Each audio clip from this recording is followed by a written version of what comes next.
ACADE, Asociación Española de Centros Privados de Enseñanza, y Alcora Correduría de Seguros, 30 años apoyando la educación de nuestros hijos. Comenzamos nuestra sección de Escuela de Padres con Talento saludando a nuestro compañero, nuestro especialista, nuestro técnico, Óscar González.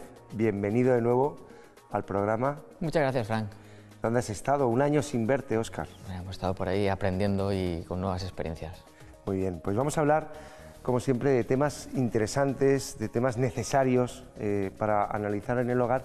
Y he pensado que en el primer programa de esta segunda temporada podríamos hablar de algo tan complicado como es la autoestima, ¿vale? Yo creo que hablamos mucho de la autoestima. Este nene tiene baja autoestima, como si es algo que se tiene y como si no se hace. Entonces me gustaría primero que expliquemos un poco a nuestra audiencia qué es la autoestima. Muy bien, pues la autoestima no deja de ser más que la valoración que nos hacemos de nosotros mismos, ¿no? Cómo nos juzgamos y sobre todo cómo nos vemos a nosotros mismos. Pero ya no solo cómo nos vemos, sino cómo creemos que nos ven los demás. Entonces, la autoestima es algo que tenemos que ir trabajándonos y trabajando no solo desde dentro, sino las personas que tenemos en nuestro entorno influyen en nuestra autoestima. Porque dices que es lo que creemos que ven los demás, porque la persona que tiene la autoestima, bien sea alta o bien sea baja, es un autoconcepto sobre sí mismo que piensa que los demás también tienen, pero puede ser totalmente diferente, ¿no? Efectivamente, sobre todo en los primeros años yo creo que ahí está la base, ¿no? Y como está ahí la base, el niño, los niños, lo que empiezan a asumir es que ellos son como los demás le dicen que son, las personas del entorno. Por tanto, si le estamos diciendo al niño, le estamos asignando una cualidad o unas cualidades que él tiene o que pensamos que tiene, al final él va a asumir esa cualidad como válida. Entonces nosotros tenemos un papel, creo que fundamental en fortalecer, o en este caso también en desgastar, ¿no? y que esa autoestima se debilite.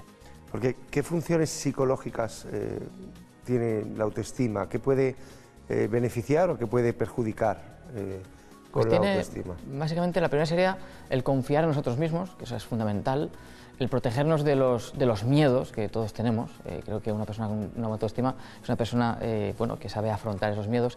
También saber aceptar, importante, saber aceptar los reveses que te ofrece la vida, y hay que entender que esta autoestima va a ir configurándose poco a poco, es decir, vamos a ir evolucionando y a medida que evoluciona, pues nosotros vamos a afrontar las situaciones de la vida en función de cómo nos vemos, de cómo nos valoramos a nosotros mismos. Pero hay que tener muy en cuenta que al final lo importante no es lo que los demás piensen de nosotros, sino que nosotros hemos de estar convencidos de lo que somos, de quiénes somos, y esto es importante que lo aprendamos con el tiempo. Porque el dicho típico este de, no, es que este niño tiene baja autoestima, la autoestima ¿se nace o se hace?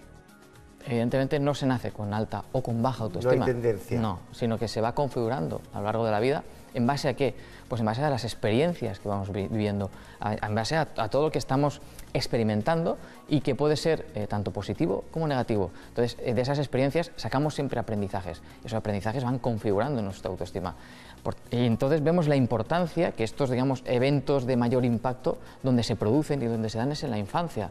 Entonces, claro, nosotros como padres, como educadores, tenemos un papel fundamental para poder fortalecer esta autoestima en esa etapa que es clave. Después, evidentemente, va a evolucionar y se puede trabajar, y nos lo podemos trabajar, porque incluso los adultos podemos tener periodos de baja autoestima y eso va oscilando en función de ¿qué? Pues en función de lo que estamos experimentando, lo que estamos viviendo. Podemos tener unas experiencias negativas en la vida que nos hacen caer en picado y que esa autoestima baje, pero podemos trabajarla y podemos recuperarla y podemos que vaya subiendo. Es importante. Claro, porque si la autoestima, los primeros años de edad de una persona, evidentemente normalmente está con sus padres principalmente, ¿no? Sus padres, sus abuelos, ¿no? Con la familia más cercana. Y si decimos que la autoestima se basa en las experiencias y en los valores que van creciendo con uno mismo, los padres ahí tienen el 100% de la influencia, ¿no? Luego ya las otras experiencias, conforme vaya creciendo, vendrán los amigos, vendrán las experiencias en la escuela, en el trabajo, pero claro, los primeros años de vida es vital el trabajo que tienen que hacer los padres con los niños para tener una autoestima correcta, porque además tan peligroso es la autoestima baja como la autoestima alta, ¿no? El sentirse sobrevalorado o infravalorado. Tan peligroso es, ¿no? Porque si está sobrevalorado, tampoco es consciente el niño de lo que es y de lo que expresa, ¿no? Efectivamente, hay que ser, sobre todo hay que ser consecuentes y buscar ese equilibrio, ¿no? Tenemos niños que son con muy baja autoestima, que si los definiéramos serían niños que pues, no se sienten valorados, queridos, mal interpretados. Al final son niños que se sienten frustrados ante las situaciones que se les presenta la vida, niños que se sienten víctimas de todo lo que sucede, de ellos, del entorno, y son niños que en esencia se sienten solos y no son felices. Luego tenemos el otro extremo, todo lo contrario, son niños que están acostumbrados a escuchar lo bien que lo hacen, lo guapos que son, lo bonitos, y se van a encontrar después en la vida real con que eso no es así. Es decir, en casa y con las personas de mi entorno soy así, me dicen que soy muy guapo y muy listo, muy inteligente, todo lo que yo quiera, pero me voy a encontrar después que tengo compañeros que son más guapos que yo, que son más inteligentes, más listos, y eso al final no beneficia al niño, al contrario, ese exceso de elogios, poniéndolo en la persona, cuidado, y no en el proceso, que es lo importante, eso también es perjudicial para el niño. Con lo cual tenemos una faena tremenda hoy en este programa, Óscar, porque estamos hablando de un punto intermedio, un punto equilibrado entre no sobrevalorar excesivamente ni no infravalorar negativamente, ¿no? Con lo cual vamos a dar unos consejos claros, concisos a las familias para saber cómo pueden hacer bien esta labor de generar un niño feliz con una autoestima correcta, que se valore y que valore también su entorno. Vamos a ir con pasos, vamos a hacerlo en 5 pasos, si te parece. Perfecto. Primer paso. Primer paso sería que aceptes a tu hijo como es, por lo que es. Por tanto, el hijo que tienes delante tiene una serie de cualidades, de virtudes y también de defectos o debilidades. Acepta como es. Muchas veces los padres lo que hacemos es no asumir el hijo que tenemos, pero ¿por qué? Porque estamos proyectando en él pues estas frustraciones nuestras, ¿no? O esos deseos que nos gustaría que fuera de una manera, que hablara de una manera, que se comportara de cierta manera, pero al final nuestro hijo es como es. Entonces yo siempre doy el mismo consejo: céntrate en el hijo real que tienes delante y no en la fantasía del hijo que te hubiera gustado tener, porque es lo único que te generas a ti mismo es frustración, y esa frustración la acabas pagando con tu hijo. ¿Por qué? Porque le estás debilitando, porque no estás enfocándote con él desde la realidad, sino desde esas expectativas que tú estás poniendo en él que no se están cumpliendo. Por tanto, creo que lo importante sería que nos enfocáramos en él. Estás hablando de la imagen, ¿no?, que previa que cada padre o cada madre cree que va a tener, va a proyectar, y de repente encuentra a un hijo o una hija que igual tiene más valores y más talento y más maravillas, pero como no se proyecta idénticamente a lo que se esperaba, pues puede generar esa decepción y por tanto se puede transmitir y se puede generar un niño con autoestima baja, ¿verdad? Muy bien.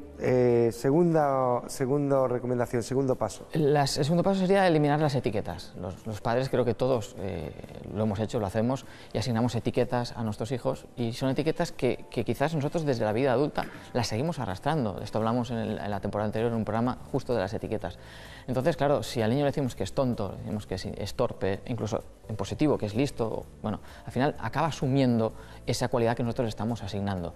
Entonces creo que quizás sería mejor valorar por lo que él es que por lo que está haciendo, porque cuando el niño tiene la habitación desordenada no hay que decirle eres un desordenado, sino todo lo contrario, la habitación está desordenada, ordénala. Entonces creo que hay que cambiar un poco el concepto.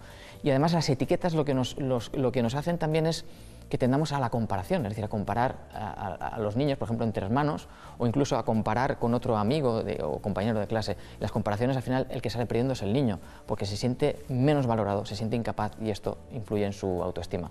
Segunda recomendación, pues, eliminemos etiquetas, eliminemos roles preestablecidos y, de nuevo, observemos a quién tenemos delante y valorémoslo, ¿no? Tercera recomendación. Evitar la sobreprotección. Los niños sobreprotegidos son niños vulnerables porque están acostumbrados a que se lo hagamos todo, a que le allanemos el camino. ¿Esto qué sucede? Que cuando se encuentre con alguna dificultad en la vida no va a saber resolverla, porque siempre hemos estado nosotros ahí, los padres, para resolverle la situación, los conflictos, los problemas. Entonces, no debemos de adelantarnos, no debemos de intentar que el niño no se caiga, sino nuestro papel, nuestra función es estar ahí para cuando se caiga, ayudarle a que se levante, pero no evitar que caiga, porque al final debemos aceptar que va a cometer errores, y los errores conducen, en teoría, o deben de conducir a un aprendizaje. Y esa es la esencia. Además, es curioso esto, Óscar, ¿no? Porque yo creo que los padres que sobreprotegen lo hacen justamente pensando que cualquier fracaso, cualquier fallo, si lo viven así, les puede alterar su autoestima, y es justamente lo contrario, ¿no? No aceptar la realidad es lo que puede afectar a la autoestima de un niño que no cree en sí mismo, ¿no? Y además, Fran, los padres sobreprotectores lo que tienen, por un lado, es miedo, porque la sobreprotección no deja de ser un miedo que tienen a que el hijo le pase algo malo, y además de eso, el control, el perder el control. Y los padres sobreprotectores no dejan de ser padres controladores, porque no asumen que su papel como padres no es el mismo ahora que cuando el niño era un bebé, cuando era pequeño, y que el niño tiene que ir desprendiéndose, que tiene que ir ganando autonomía. Esto es lo más importante. Si le hacemos las cosas que él es capaz de hacer, lo estamos invalidando. Muy bien. Última recomendación. Bueno, la última sería educar en positivo. Creo que es importantísimo, enfocarnos en lo positivo del niño, enfocarnos en lo que hace bien, no solo en lo que hace mal, y transmitirle un mensaje. Tú eres capaz, es decir, tú puedes hacerlo. Muchas veces los padres somos los que estamos cortando las alas, los que les estamos ya condicionando a que ciertas cosas no las van a poder hacer. Solo con una frase que puede sentenciar, no vas a hacer esto, no vas a conseguir aquello, hay que cambiar el lenguaje es muy importante, y darles la opción a crecer, ¿no? Y a partir de ahí tú eres capaz de hacerlo, llegarás, no llegarás, pero por lo menos lo vas a intentar, y esa es nuestra Yo creo que función. ahí además estarán de acuerdo muchos de la audiencia que nos oye y nos ve en el programa, porque creo que muchos hemos tenido la experiencia de que justamente los abuelos son los que siempre nos decían: tú puedes hacerlo, ¿no? Viviendo igual en un entorno más hostil o más duro, más difícil, con el entorno de los padres, llega la abuelita, llega el abuelito y le dice al nieto: tú puedes hacerlo. Y esa frase tan maravillosa genera una autoestima alta, genera que alguien crea en ti, ¿verdad? Y puedas emprender el vuelo. Es muy importante ese mensaje, ¿verdad? Muy importante. ¿Y qué tal si hablamos del humor en casa? También, importantísimo. Se olvida mucho eso. Se olvida. Y creo que muchas veces las situaciones conflictivas entre padres, hijos, pareja, etcétera, creo que se resolverían muy bien desde el sentido del humor. Es decir, la educación sin humor pierde todo el sentido, ¿no? Y hablando del humor, hablamos de un entorno positivo, porque también muchas veces no nos damos cuenta de que generamos un entorno negativo, un entorno más de quejas, de victimismo, y no nos damos cuenta que están absorbiendo nuestros hijos el modelo que nos estamos dando nosotros. Que claro. Estamos dando, ¿no? Si continuamente nos quejamos, ellos también acaban se van a convertir en víctimas. En víctimas víctimas de todo, porque al final son víctimas en casa y van a ser víctimas cuando salgan a la calle, porque todo el mundo está contra ellos, desde el profesor que me tiene manía hasta el vecino que pasaba por allí. Y mientras acusemos a los demás, el niño no busca soluciones. No busca soluciones, no busca, ¿verdad?, la solución a afrontar los problemas. Efectivamente. De cara, ¿verdad? Y el no tener el control de esto, el pensar siempre que los problemas vienen de fuera y que tú no tienes control sobre ello, afecta a la autoestima, porque jamás vas a poder solucionar los problemas, porque todo viene de fuera. Entonces, como escapa tu control, no tienes ninguna responsabilidad. Yo creo que has dado unos consejos maravillosos para generar una autoestima, y te falta, por tanto, poner deberes para casa, algún ejercicio, alguna reflexión, algo recomendable para los padres, las madres. Algo sencillo. Algo sencillo es que nos fijemos en los hijos que tenemos y no en los que nos gustaría tener, eso por un lado. Y luego que no nos proyectemos en ellos, que no los miremos y pensemos en que ellos son nosotros en miniatura, no tiene nada que ver. Ellos son seres individuales y, como decía el poema de Khalil Gibran, tus hijos no son tus hijos, al final van a estar y van a marchar, y esto muchos padres no lo tienen claro, eso de que se tienen que marchar, pero es así y es el proceso natural de la vida. Pues yo creo que hemos afrontado un tema complicado, Óscar, pero lo has resuelto de una manera maravillosa. Estar contigo y escucharte me levanta la autoestima también, quiero que lo sepas, y sobre todo aclaras cosas que son muy complejas. Bienvenido de nuevo a la segunda temporada y te veo el próximo programa. Nos vemos pronto, Fran. Gracias.